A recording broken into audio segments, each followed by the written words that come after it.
Welcome everyone, this is Weems from Grow Up and Game, and I have paved over paradise. We are playing the Satisfactory Early Access, and I've made quite a few changes around the old factory here.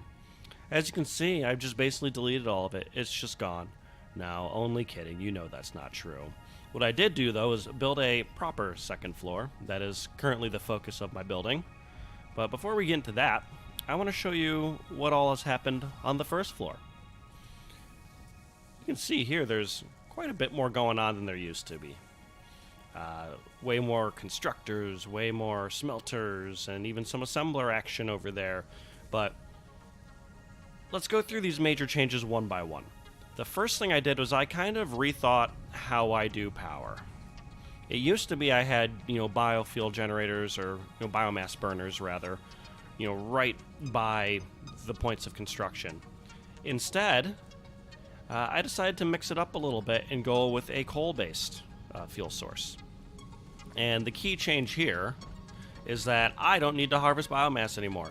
We've got truck shipments coming in from an iron deposit way over here that just loops in, drops off the coal, which is then piped into this giant grid of coal generators here. So we're producing, I think, 750 megawatts of energy. We have that much capacity, and we're only running at about 300-ish, 330-ish, so we're doing pretty good on the energy front.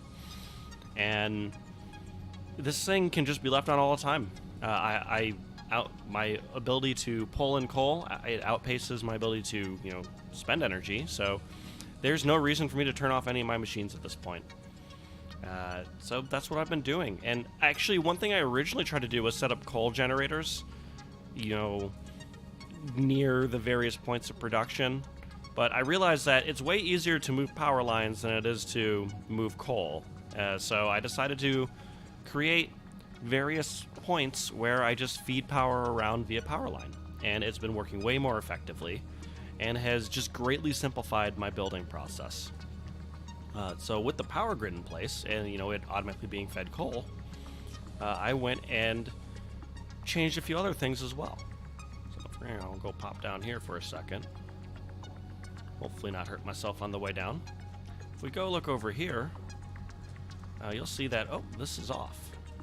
This is where I generate, I believe it is steel. So you see we've got this guy kind of backed up here. The iron ore deposit is running, the iron ore miner. But if we go over here, I think I have it disconnected for demonstration purposes, but I have a whole bunch of coal just waiting to be processed. So let's go feed this in. When I pop this in, and this thing's going to start moving along. And after some navigating throughout the factory on trying to keep it, down to one floor, I was able to get a fairly efficient steel production setup here. So this is going to start kind of piping through and pipe out down over here, and eventually this will be producing steel plates and steel rods. But while that's going on and kind of catching up, let's go take a look at this iron deposit. So it's feeding us this way. Let's go kind of take our superhighway via our Mark III superhighway over here to these smelters. And much like I had before, but only at a much better scale, I have a whole bunch of iron being produced.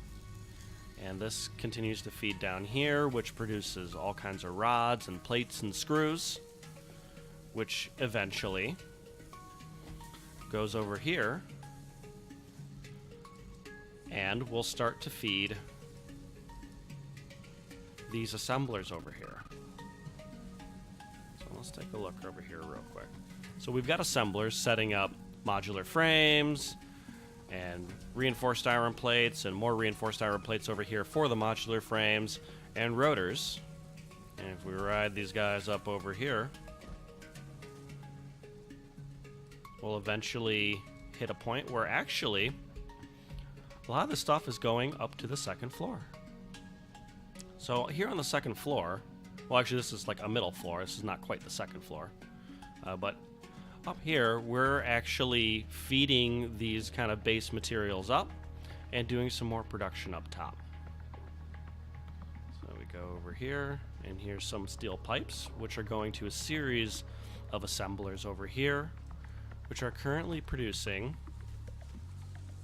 some motors for us. So motors are coming out, and it hasn't been running for very long, so we've got about 111 of them. And we're just going to leave it running. Again, from a power standpoint, we're doing great. Well, now that the steel production's turned on, let's go take a quick look and see where we're at.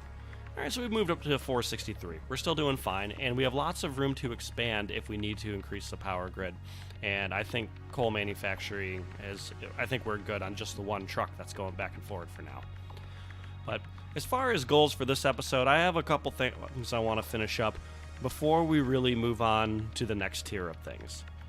There is one resource in particular I still have not built a factory chain for, and so let's go slam down an assembler here real quick, and that is the encased industrial beam. These are used fairly commonly in a lot of kind of more advanced structures, and all I need to do is be able to put steel beams and concrete together. The good news is we already have manufacturing processes set up for both of those. We just need really to pipe them over. So let's go ahead and do that. I've already done this process a few times, as you can see with these assemblers over here. So we're just going to do it one more time, and you'll get to kind of see how the sausage is made a little bit here, or at least how I make the sausage. You can do whatever you want with that pun. So let's get the first resource over here. Let's go get our steel beams.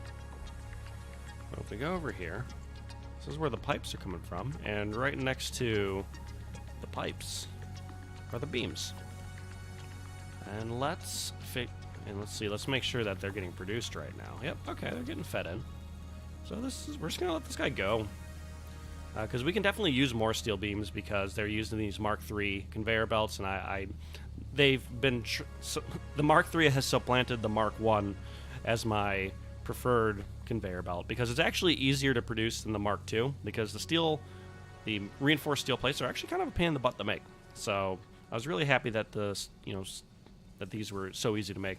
But all right, the way I have this set up is I go and we have to get the steel beams up here, and then we will follow a similar process over here using these stackable conveyor poles to bring it up to the next level.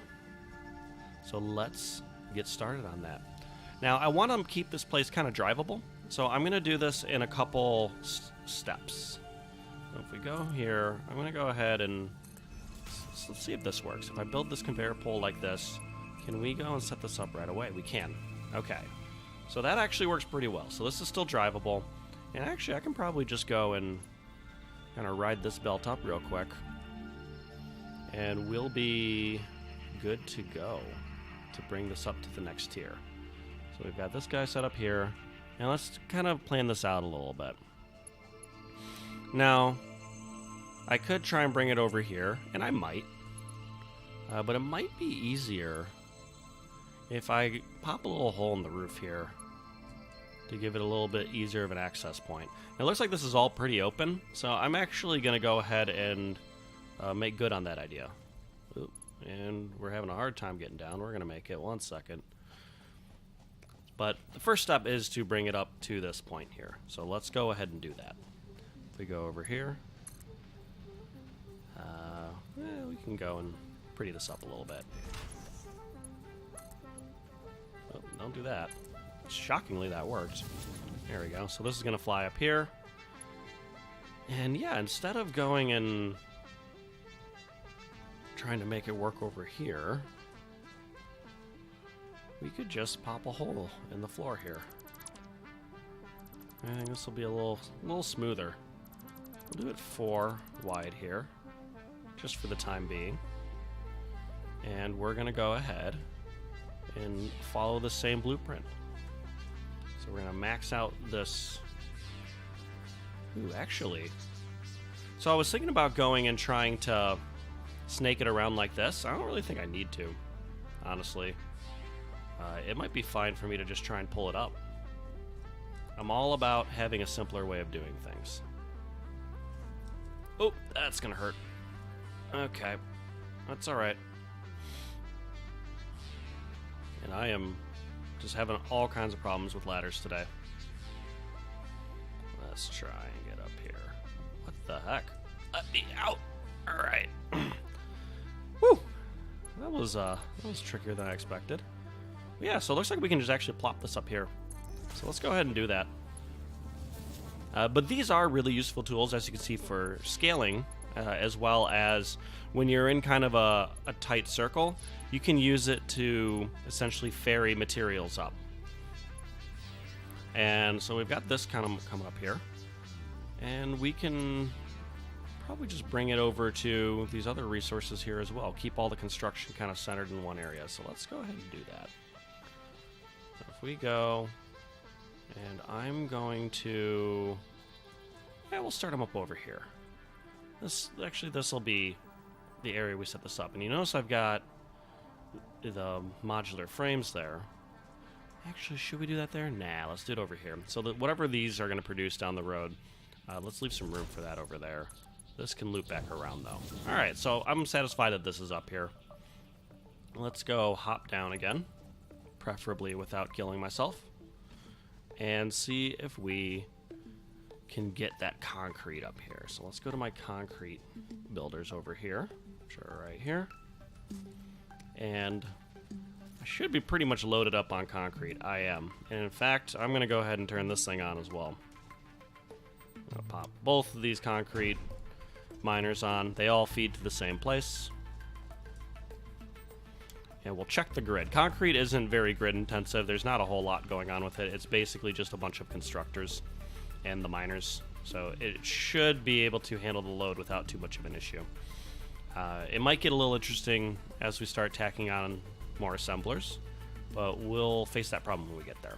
So while that's running, let's take this, and same deal. We need to feed this up. Fortunately, it's just kind of right below here. So this actually might be a good candidate, with the goal of, keeping things drivable, of doing a little wraparound here.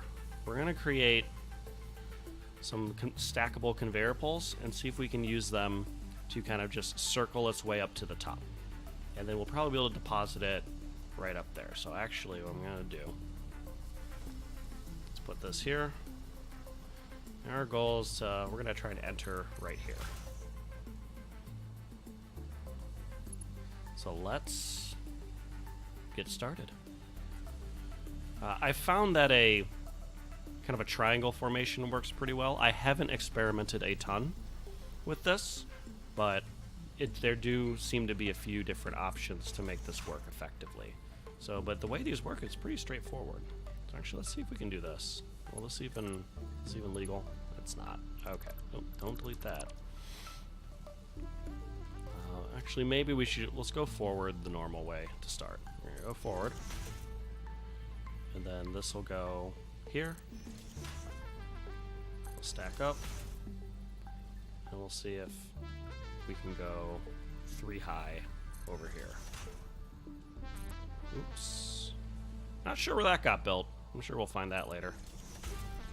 Let's see if this gets us somewhere. Oh, step 1. Not quite, so it needs to be a little further out. It's also very possible we might be able to do this with 2. So let's give that a shot. Let's see if we can widen the base here and stack it up with 2. We're going to do some on-the-fly experimentation here. And this shouldn't really impact the drive path too much, so I'm not going to get too worried about it. It's thinking about it. It's too steep.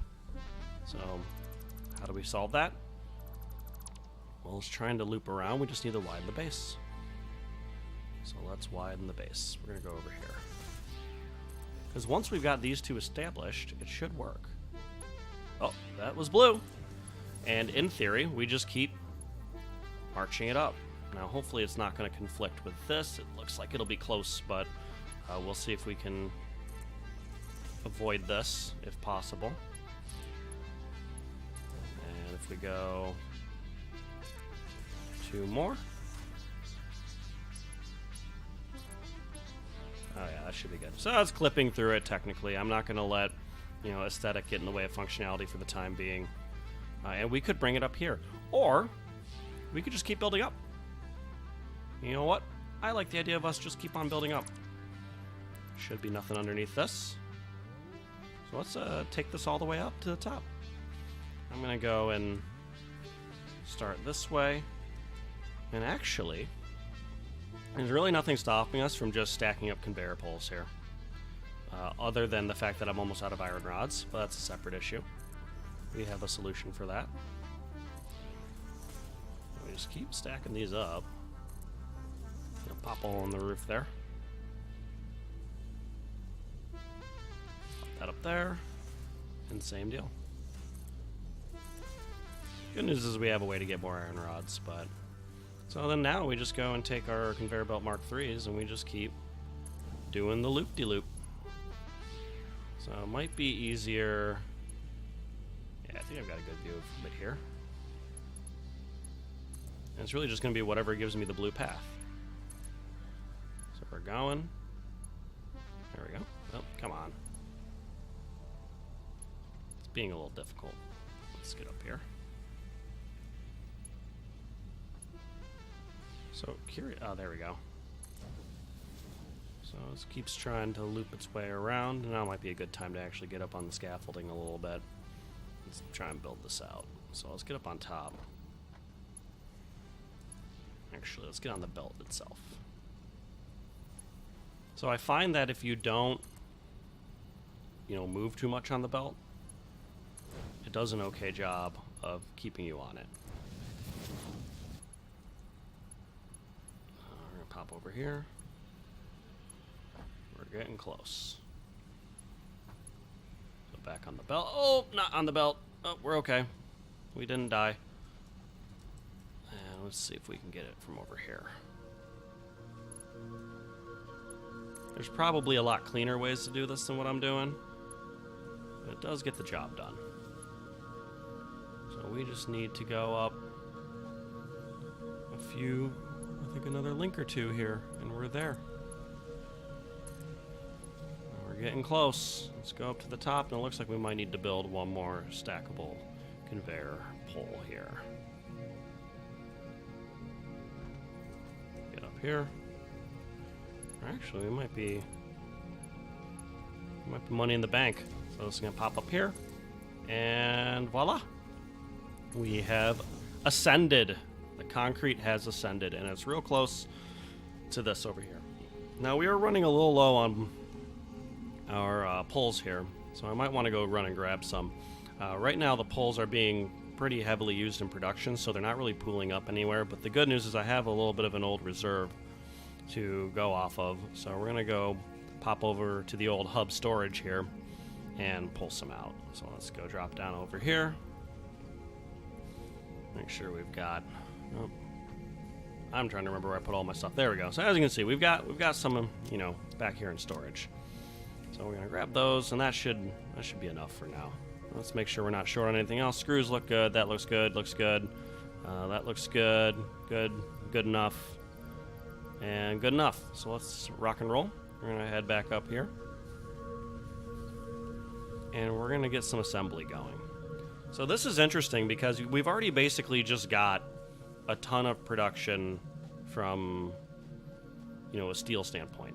Or from a steel plate standpoint. I keep calling them steel plates.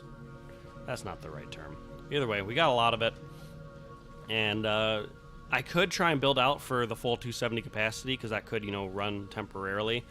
But really, I'm not trying to get an overload on production here. I just want to get kind of enough to function. So let's go set up. We'll start with one assembler, and let's see what type of rates we're looking at to do this.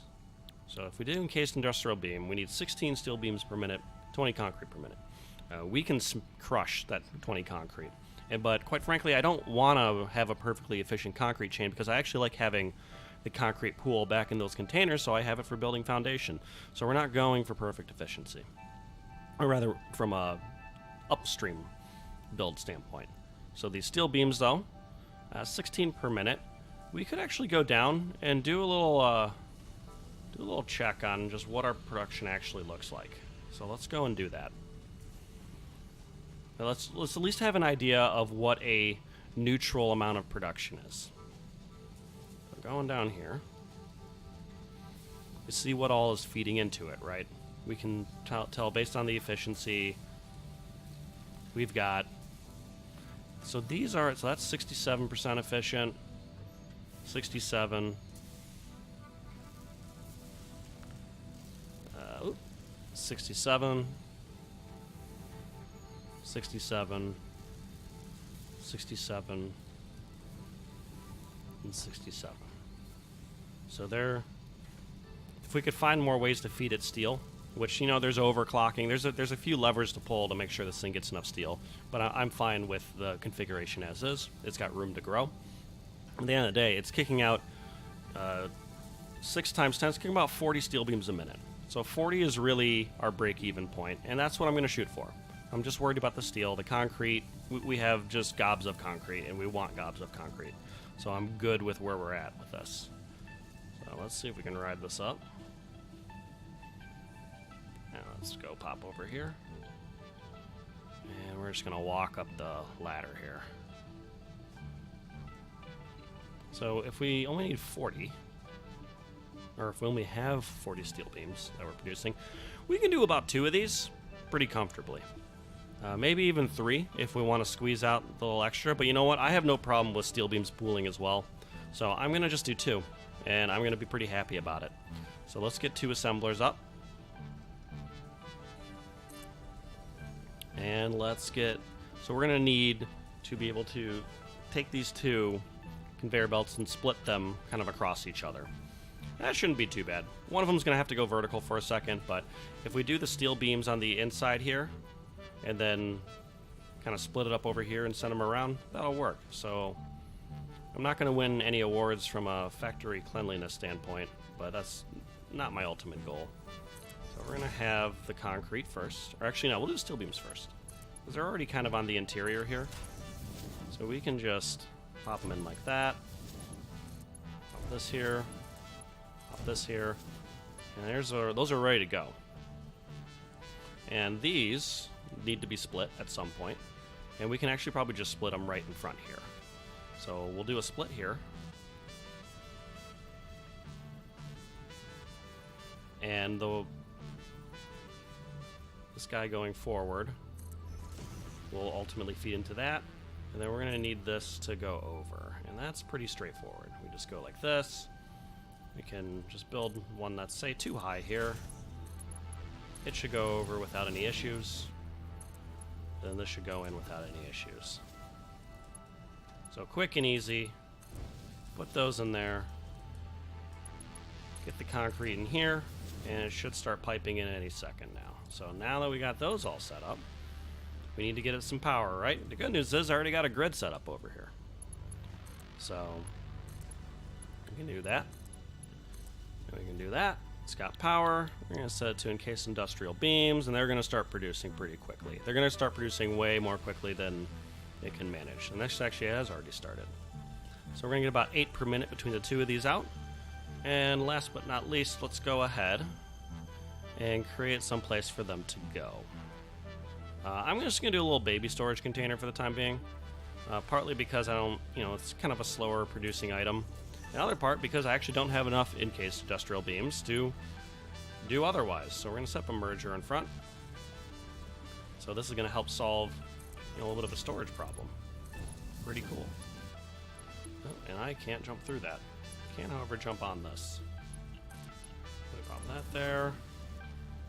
And there. Oh, no, that's not what I want. Oh, I got it facing the wrong way. Classic rookie mistake. We want the orange side facing towards us. Let's do that. Now we're in business. So now this is going to start feeding these encased industrial beams in. And we can pretty much just let it keep running. We haven't had a total system failure yet. Let's see what our power grid is doing. All right, 5. Yeah, well, probably will spike to 550-ish every so often. That's not too bad. We can live with that. Alright, so I really, for the most part, I think, have all of this tier 2 stuff being built. We got assemblers for all of this. I think we're out of stuff to do, guys. Just kidding. We have a whole nother tier of things to look at, so what we're going to do is we're going to end this episode by launching this guy off into space and taking a quick gander at what, attractions there are to come. And I've already taken the liberty of loading this guy up with all the resources it needs, so should I pull the lever? I'm going to pull the lever. We seal it in. And to space it goes. Let's go watch it.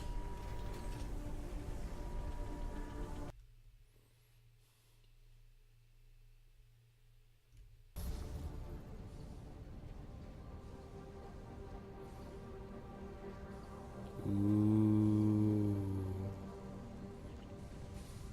All right. Now that this is done, let's see what we need for the next... Oh, my! Unavailable in early access. So this is the last tier. We have almost made it to content's end. Sort of. At least from a, hub construction standpoint. So let's take a look here. Obviously, I still have some tier 1 items and tier 3 from things that the MAM has produced. But let's look at tier 5 and tier 6 real quick. So the first item here we've got is oil processing. And we're actually probably there. So this is going to be an early milestone that we pick up. Then we also have industrial manufacturing, where we get computers and trucks. So this looks like it's just a bigger tractor, which I'm into. That's good stuff. And then expanded power infrastructure, which will give us a fuel generator. Consumes fuel to generate activity. Okay. I don't know what fuel is. I'm guessing something from oil. Conveyor belt Mark 4. If you win, just Mark 3 won't do it. The jetpack, which, wow, I want that as quickly as possible. But it looks like I'm going to need computers for that. And these heavy modular frames. So this one, as bad as I want it now, it might take a hot minute for us to get. And a gas mask is in the same boat here. So, alright, I think we're going to start things off with oil processing and take it from there. But that will be for next episode. Thank you for watching. If you enjoyed the video, please like and subscribe. If you didn't enjoy the video, I'm going to leave a picture of some cute animal pictures in the description below. Maybe you'll like that better. I mean, that's the best I can offer you. But for the rest of you, thank you for watching. And until next time, I hope you have a good rest of your day, week, month, year, and life. This is Weems, signing off.